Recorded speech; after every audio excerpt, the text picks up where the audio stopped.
The grand hall of the Celestial Spire, the heart of the Vexari Empire, was a monument to power, its towering arches shimmering with bioluminescent alloys, its walls adorned with holographic tapestries depicting 10,000 years of conquest.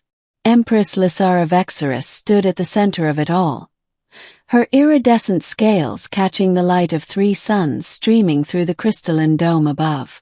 She was the youngest ruler in her dynasty's history, a warrior queen who had seized the throne through blood and brilliance. And yet today she felt like a pawn. The High Chancellor, an elder of the serpentine Zorati species, slithered forward, his voice a silken hiss. "Your Radiance, the terms are clear. The Keldran Collective will cease their incursions into our outer systems only if the alliance is sealed by marriage." Lysara's claws flexed imperceptibly against the armrests of her throne. She had expected this, had prepared for it. Political unions were the oldest game in the Empire. But what came next shattered her composure. "The Keldran offer their prince as a consort," the Chancellor continued. "But the treaty also demands a second union, one with the Terran Dominion." A murmur rippled through the court. The Terrans, the upstart species from a backwater system, barely a century into interstellar travel, they were weak, fragile, unworthy. Lysara's golden eyes narrowed. "You cannot be serious." The Chancellor bowed. "The Keldran insist. The Terrans have something they want, something even they do not fully understand. And so, you shall take a human as your second consort." The arrival of the unlikely groom. 3 cycles later, the royal docks of the Spire hummed with activity as the Terran delegation arrived. Lysara watched from her observation deck as the human vessel, a blocky, inelegant thing of steel and crude fusion drives, settled into the docking bay. She had studied their species in the archives. Soft-skinned, short-lived, lacking natural armor or venom. What possible use could they be? Then he stepped out. Captain Elias Valen of the Terran Star Corps was not what she expected. Tall even by Vexari standards, he moved with the precision of a soldier, his dark eyes scanning the surroundings like a predator assessing threats. His uniform was simple, unadorned by the gaudy medals of imperial nobility, but the scars across his knuckles spoke of real combat. And he was smiling. "Empress," he said in flawless High Vexari, a language most aliens took decades to master. "An honor." He bowed, not the groveling dip of a vassal, but the measured tilt of an equal. Lysara's tail flicked in irritation. "You speak our tongue well, for a human." Elias met her gaze without flinching. "I had good teachers, and a vested interest in not offending my future wife." The courtiers gasped. No one addressed the Empress with such casual defiance. She should have had him whipped. Instead, she felt the faintest spark of curiosity. The court's reaction, scorn and schemes. The announcement of the dual marriage, to a Keldran prince and a human, sent shockwaves through the Empire. The Keldran delegation, led by Prince Vorin, a towering chitin-plated aristocrat, sneered at Elias like he was an insect. "You expect us to share a throne with this mammal?" Vorin's voice dripped with disdain. Elias merely crossed his arms. "Funny. I was about to say the same thing about you." Lysara suppressed a smirk. But the court was less amused. The old noble houses saw the human's presence as an insult. Whispers spread. "The Empress weakens herself. The Terrans are a joke. This marriage will be the Empire's downfall." And then there were the assassins. First blood. An attempt on the human. The attack came that night. Lysara was reviewing security protocols when alarms blared. She arrived in Elias' chambers to find 2 Zorati assassins, elite shadow blades, dead on the floor, their venom-dripping daggers shattered. Elias stood over them, breathing hard, a monofilament combat knife in his hand. "You're alive," she said, stunned. Elias wiped blood from his lip. "Disappointed." "Impressed," she admitted. "No one survives a shadow blade ambush." He grinned. "Guess humans are full of surprises." For the first time, Lysara wondered, what if the galaxy knows something about this man that I do not? The Empress dilemma. As the coronation ceremony loomed, Lysara faced a choice. Tradition demanded she reject the human, focus only on the Keldran alliance. But something about Elias, his defiance, his competence, the way he looked at her not as a goddess queen but as a person, made her hesitate. And then the Keldran envoy delivered their ultimatum. Renounce the human, or the alliance is void. The Empire needed the Keldran's fleets. But as Lysara stood on the spire's balcony, watching the stars, Elias joined her. "You don't have to choose me," he said quietly. "But ask yourself, why are they so afraid of a primitive like me being at your side?" The question lingered in the air like a challenge. And for the first time in her reign, Empress Lysara Vexaris hesitated. The galaxy holds its breath. The political marriage had shaken the empire. But the real storm was just beginning. Because if a single human could defy death, outwit assassins, and make an empress question her decisions, what else was humanity capable of? And why did the rest of the galaxy seem to already know? End of Part 1. Final notes. This expansion sets the stage for an HFY epic where the human's hidden strengths, political intrigue, and the Empress' growing respect for him drive the narrative. The futuristic elements, Shadowblade assassins, bioluminescent architecture, alien politics, blend with classic HFY themes. Human resilience, defiance, and the galaxy's underestimation of our species. 2. Humanity's hidden brilliance. The grand war chamber of the celestial spire was alive with holographic star maps, flickering tactical displays, and the murmurs of the Empress's highest strategists. The Keldran incursions along the rimward frontier had escalated. Entire systems had gone dark, swallowed by their relentless advance. The Empire's admirals argued in circles, their strategies rigid, predictable. And then he spoke. Elias Valen, the human consort, the one the court still whispered about as an insult to the throne, leaned forward, his fingers dancing across the holotable. The star charts reshaped under his touch, clusters of red enemy markers shifting as if he could see something no one else could. "You're fighting them like they're an empire," he said. "But they're not. They're a swarm." Silence. Then laughter. Lord General Draxus, a hulking reptilian veteran of 100 campaigns, snarled. "And what would a human know of war on this scale?" Elias didn't flinch. "Enough to know you're losing." The chamber erupted in outrage, but Empress Lysara raised a hand. "Let him speak." And so the human did. The unorthodox strategy. Elias's plan was madness. Beautiful madness. The Keldran were methodical, their fleets moving in perfect, overwhelming formations. The Vexari had always met them head-on, warship against warship, honor against honor. Elias proposed something else.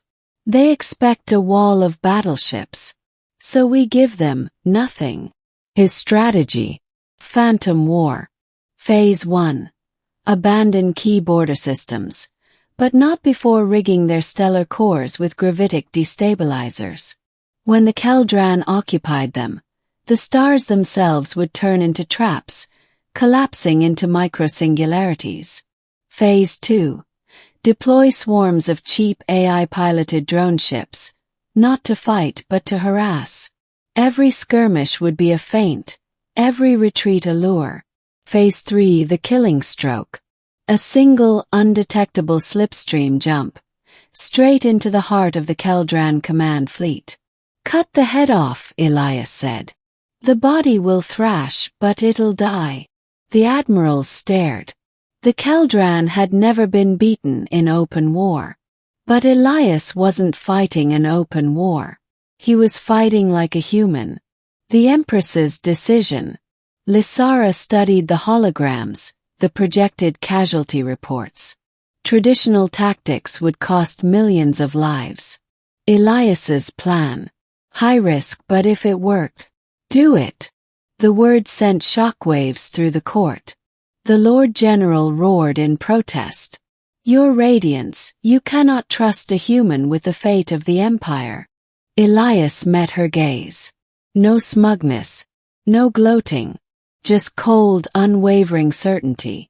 She had seen that look before, in the mirror. I do, she said. The Battle of the Crimson Maw.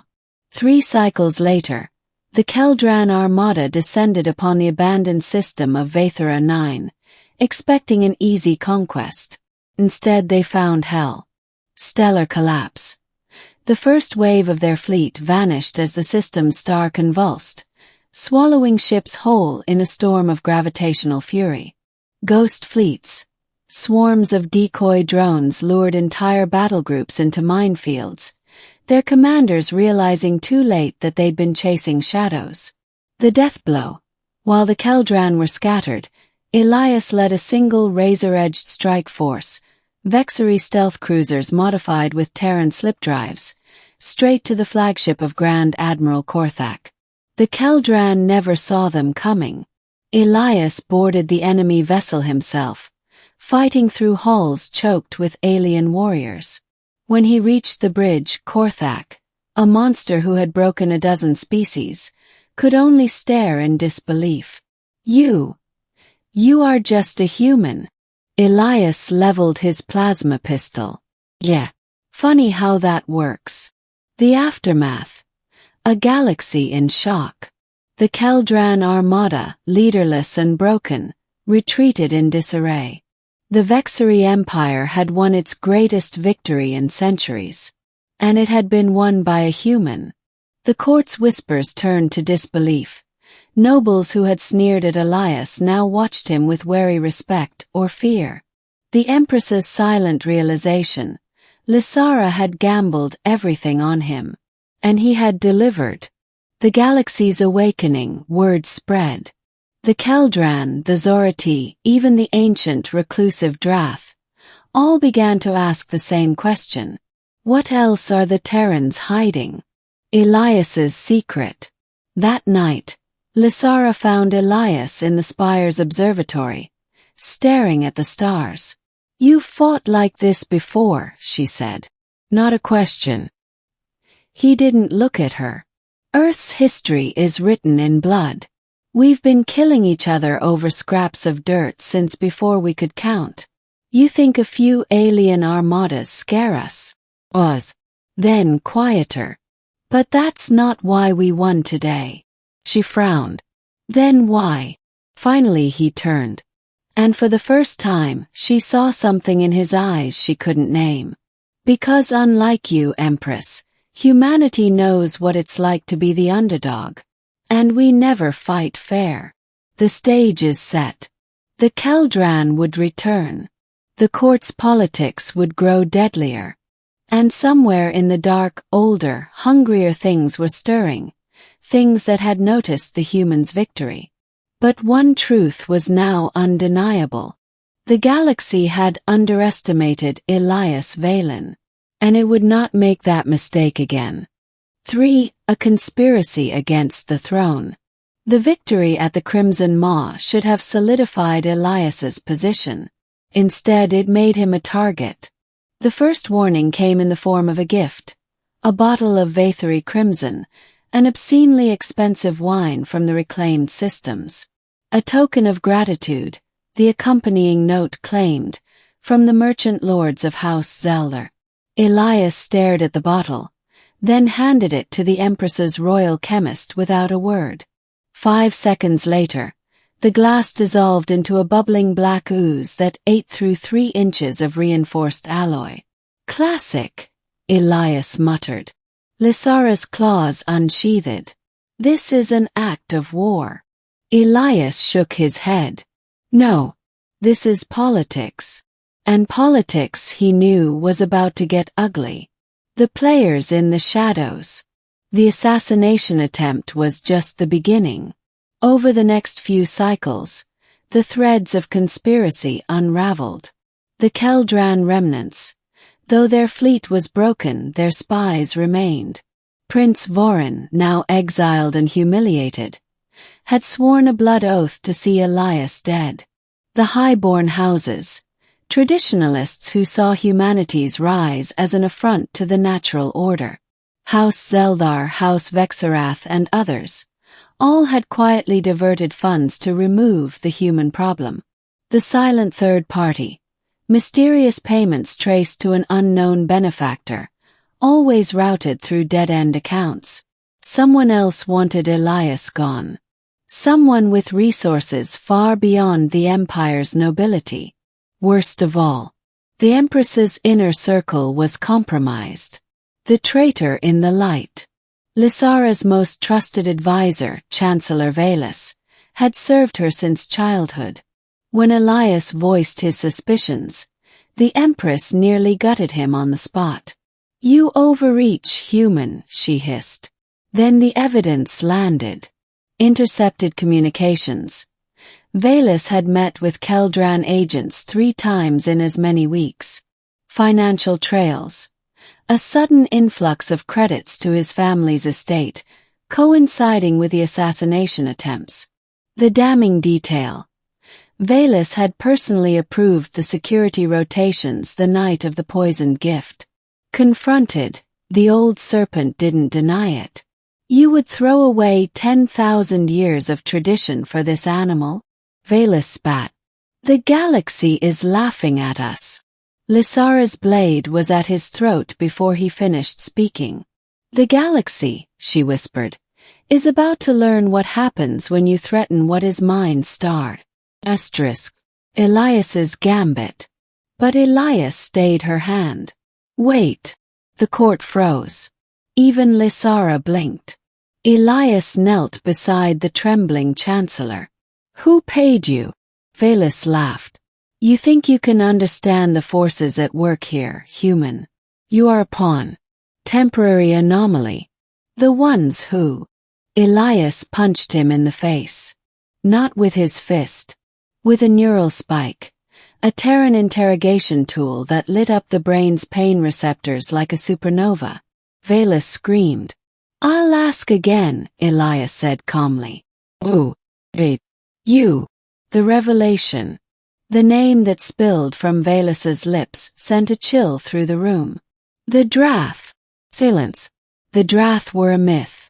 A precursor race said to have vanished millennia ago. But Elias's blood ran cold. Because humanity had legends about them too. And in every one, the Drath weren't extinct. They were sleeping. The Empress's choice. Lysara turned to Elias, her voice uncharacteristically uncertain. "You know of them." Elias's grip tightened on the neural spike. "Yeah. And if they're back, we're all in trouble." The court erupted in panic.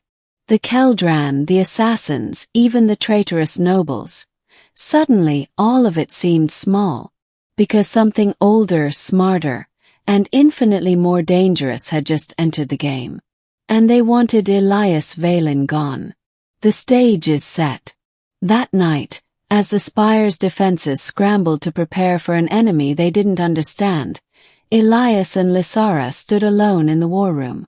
"You should have let me kill him," she muttered. Elias smirked. "Where's the fun in that?" But the humor didn't reach his eyes. Somewhere out there the Drath were moving. And humanity's oldest nightmares were about to become the galaxy's present. End of Part 3. Final notes. This expansion cranks up the tension with political intrigue, a high-stakes betrayal, and the introduction of a true ancient threat. Key elements. HFY angle. Elias's brutal efficiency, neural spike interrogation, showcases humanity's willingness to cross lines others won't. Lysara's growth, her fury at Velas's betrayal, and her hesitation when Elias intervenes, hints at shifting loyalties. The Drath mystery, a perfect hook for deeper lore. Why target Elias? What do they know about humanity?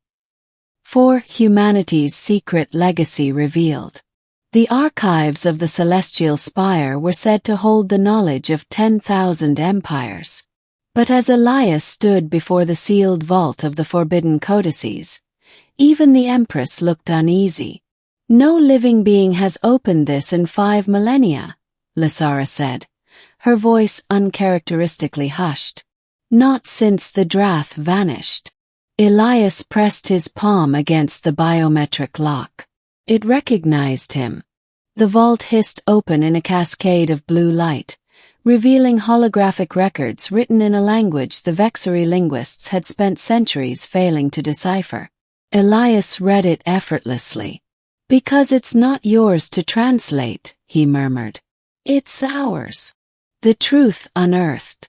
What they discovered shattered history. Humanity was never young. Earth was not some backwater world.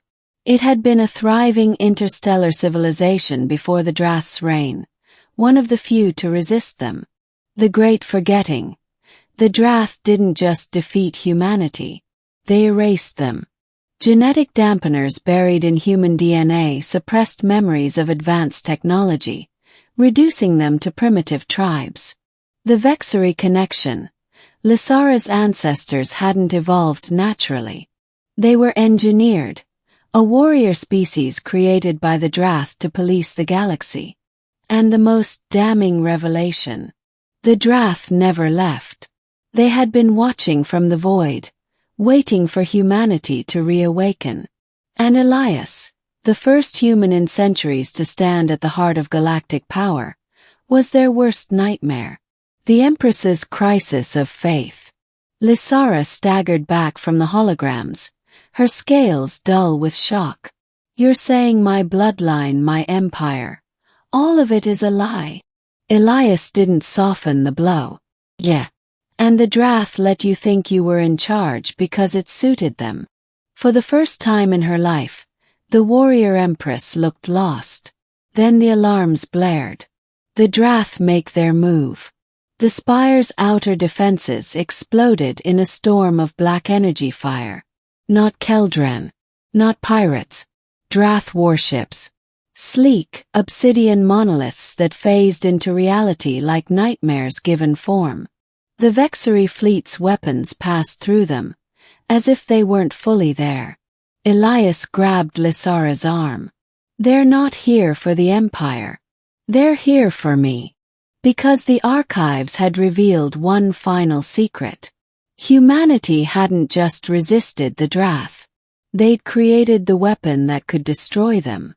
And its activation sequence was buried in Elias's DNA. Elias's choice. The Drath broadcast echoed through every comm channel in the Empire. "Surrender the prime anomaly. Or be erased." Lysara turned to Elias, her claws digging into his flesh. "What are they talking about?" He didn't answer. Instead, he accessed a neural command buried so deep even he hadn't known it was there. And the Celestial Spire, the heart of Vexari power for 10,000 years, unfolded. Walls peeled back like petals, revealing ancient machinery that pulsed with human design. The spire wasn't a palace. It was a warship. "Sorry for the mess," Elias said grimly. "But we're taking this fight to them. The galaxy's reckoning." As the spire's true form awoke, 3 things became clear. The Vexari Empire had been a facade, a cradle to keep the galaxy divided until the Drath returned. Humanity's rise was no accident. Elias's arrival, his marriage, all of it had been subconsciously guided by the weapon in his blood. The Drath were afraid. And for good reason. Because the archives ended with a single, ominous phrase. "When the Forge King wakes, the architects will burn." And Elias. He was very awake. End of part 4. Final notes. This expansion delivers a massive HFY payoff. Humanity wasn't the underdog, they were the original threat. Key elements. Mythic scale. The Spire's transformation into a warship mirrors humanity's awakening. Lysara's breakdown. Her entire identity crumbles, setting up a brutal character arc. Drath panic. Their fear of Elias confirms humanity's latent power. Next steps could explore the Spire's full capabilities, and why the Drath hid it. Lysara's struggle to accept her species' engineered origins. The other Forge Kings. Is Elias the only one? 5. A galactic war and humanity's triumph. The celestial spire was no longer a palace. It was a weapon, the weapon, unfolding like a dormant god shaking off the dust of millennia. Its obsidian pylons crackled with energy unseen in living memory, and its core pulsed with a rhythm that matched Elias's own heartbeat. The Drath fleet hung in the void, silent and terrible, their ships like jagged shards of dead stars. Then they attacked. The siege of the Spire. The battle was unlike anything the galaxy had witnessed. Drath phantoms. Their vessels phased in and out of reality, slipping past shields and weapons like smoke through fingers. Vexari battleships died screaming, their crews reduced to ash before they could fire a shot. The Spire awakens. But where Imperial tech failed, human systems prevailed. Elias's neural link activated defenses the Vexari never knew existed. Gravitic lances that bent spacetime, forcing the Drath ships to materialize. The cost. Even with the Spire's power, the Drath were ancient, relentless. Entire wings of Lysara's fleet were wiped out in seconds. Then came the broadcast. Not from the Drath, but from the Keldran remnant. Prince Voran's face filled the screens, his chitin cracked, his pride broken. We submit, he hissed. The Drath betrayed us too. Our fleets are yours, Empress, if you can save us. Lysara looked to Elias. His answer was simple. Tell them to aim for the big one. The Forge King's wrath. Elias's body burned. The Spire systems were merging with him, ancient protocols rewriting his nervous system. He could feel the Drath now, their movements, their fear. And he understood. They weren't just afraid of the Spire. They were afraid of him. The archives had called it the Forge King Protocol, a failsafe buried in human DNA, waiting for the right mind to wake it. A mind that could wield the Spire not as a tool, but as an extension of itself. Elias closed his eyes. And the Spire moved. The turning tide. What happened next would be etched into galactic history. The Spire's gambit. Elias rammed the Spire directly into the Drath command vessel, its shields flaring white-hot. For the first time in millennia, a Drath ship bled. The Alliance rises. Keldran, Vexari, even rogue Zorati fleets, all fired in unison, their weapons synchronized by the Spire's tactical net. The final secret. The Drath weren't invincible. They were parasites, feeding on the knowledge of conquered species. And humanity had been their only failure. The death of the architects. The Drath command ship shattered, its core overloading in a storm of black lightning. But Elias wasn't done. Through the Spire he reached, into the Drath's hidden networks, into their whispered communications. And he found it. Their cradle, their home. A single dead world at the galaxy's heart. Lysara grabbed his arm. Elias, don't. You don't have to burn them all. He met her gaze, his eyes glowing with the Spire's fire. Yes, I do. And with a thought he sent the order. The Spire's main weapon, a relic of humanity's first war, awoke. and the Drath homeworld ceased to exist. Aftermath. A galaxy remade. The cost was staggering. The Spire's sacrifice. Its systems were crippled, its power nearly spent. It would never fly again. The Empress's resolve. Lysara stood before the surviving lords, her voice steel. The old empire is dead. We build something new. Humanity's place. No longer the underdogs. No longer the surprise. Now the galaxy looked to them as leaders. And Elias. He stood at Lysara's side, his scars fresh, his eyes weary. "So," she said quietly. "What now, Forge King?" He smiled. "Now.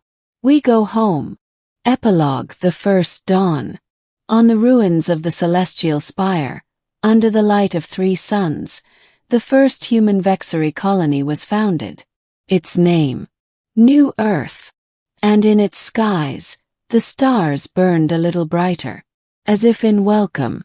End of Part 5. Finale. Final notes. This conclusion delivers.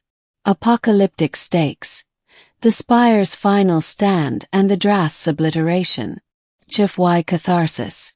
Humanity's vengeance isn't just victory, it's erasure of their oldest enemy. Lysara and Elias's arc. From reluctant allies to co-rulers of a new era. Want to explore the Spire's fate. Could fragments of its AI survive? The next threat. What else lurks in the void? New Earth's rise. A sequel hook for a united galaxy.